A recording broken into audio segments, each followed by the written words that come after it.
welcome to the news. I am Rick Mann. In today's news, it would seem that Australia has the highest rate of obesity in the world. Several government officials gathered today to see what they could do to combat the problem. But one school is taking matters into their own hands by trialling a new unfit cardio solution. Earlier today, our reporter Nick went out into the field to visit the school and had a chat with the principal. Thanks, Rick. Here I have with me Steve, the principal of this school, to have a talk about the new unfit physical education program. So what are your thoughts about this new program you're trialling? Well, Nick, I think that the new unfit program is a wonderful addition to our school. We've installed the new unfit pads in every room. The ovals are now completely empty. And that's a good thing? Of course, Nick. There are many benefits to be had. For instance, we think with some clever marketing we could enter the property developed market, erect units and rent them out. That will sure bring in some additional funds. Is the school struggling for funds? Well, unfits aren't cheap, Nick, and there are couches to buy as well, and that's a truckload of cash right there. Don't the kids want to be outside and catch a few rays with their friends? Not that they have said, and they're having a great time getting fit indoors. Has the school thought about their other initiatives to combat the obesity problem, for example removal of processed foods, soft drinks and sweets from the canteen? Whoa, hold on there. That's a bit too radical for our neck of the woods. If we did something like that, we'd have a mutiny on our hands. The kids wouldn't turn up to school, they could no longer participate in the unfit program. All the good work would be undone. An absolute disaster if you ask me. So how long would each student spend on the unfit each day? Are you seeing any results so far? Yes, Nick, we all know everyone needs to find 30 minutes a day of exercise, and we try to accommodate that as much as possible.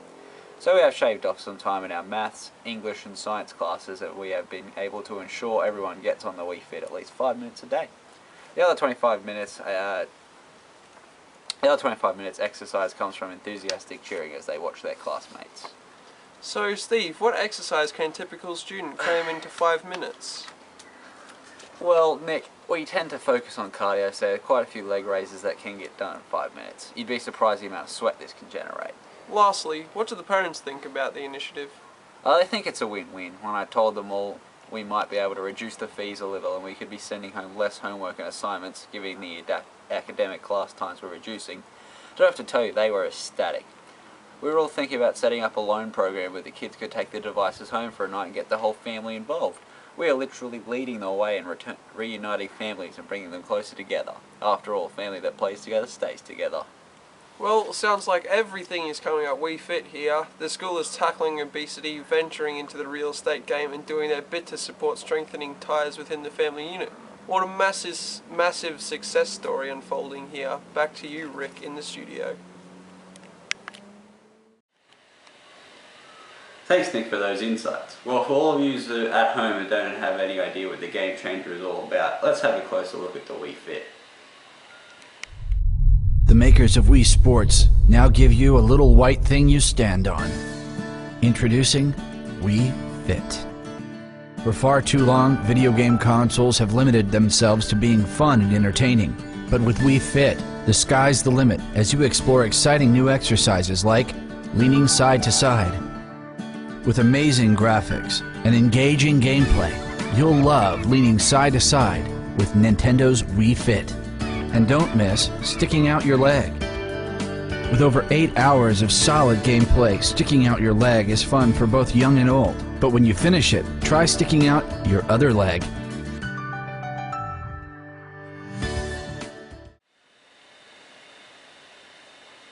Wow, who knew the unfit could do all of those things? Australia's obesity rates will be back in check in no time.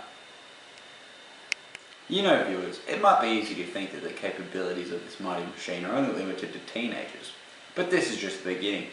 We cross now to Brick, who is with Peter, who has been newly appointed the head of Australia's elite unfit athletes. Peter is hoping that he can influence the decision to make unfit a part of the Olympics training regime. Thanks, Rick. Here I have with me Peter, the Australian unfit head coach, and we're down here at the AIS where Peter has just finished what looked like to me like a full-on session with the new breed of Australian athletes. So Peter, what's the inspiration? Why unfit, and why does Australia want to push the IOC to include this as another sport on what seems to be an already full list of events? Well, that's a good question, Brick, and it's one I ask myself every other day, except on paydays, of course. But we're just trying to keep up with the changing Australian sporting landscape. Kids don't want to go outside and play traditional sports. We are now finding our elite athletes of the future in Australian living rooms training hard on the couch. Why swim upstream? There's no fighting this. Brick, this is the future. So Peter, what's the rest of the world saying? Are they on the We Fit sports wagon? Yeah, that's a good question, Brick. Certainly other countries that we have engaged with, such as the UK and the US, are on board. Other smaller and less important countries where their kids are still outside and running around, not so much. There is still some lobbying work to be done, but we are confident that with the talent pool and your traditional sport shrinking and the general population turning their back on your weekend sports, there is a market to this new phenomenon, and we would just want to be positioned well to ride this wave once it's upon us. That sounds like everyone's who opinion counts at least is getting on the We Fit board then. Back to you in the studio, Rick. Thanks, Brick. It certainly seems that Australia's Olympic future is bright. Government, stop overthinking this. The way to stop the obesity is to get on board. That is, the We Fit board. And with that, we bid you all farewell. Good night. Audio Jungle.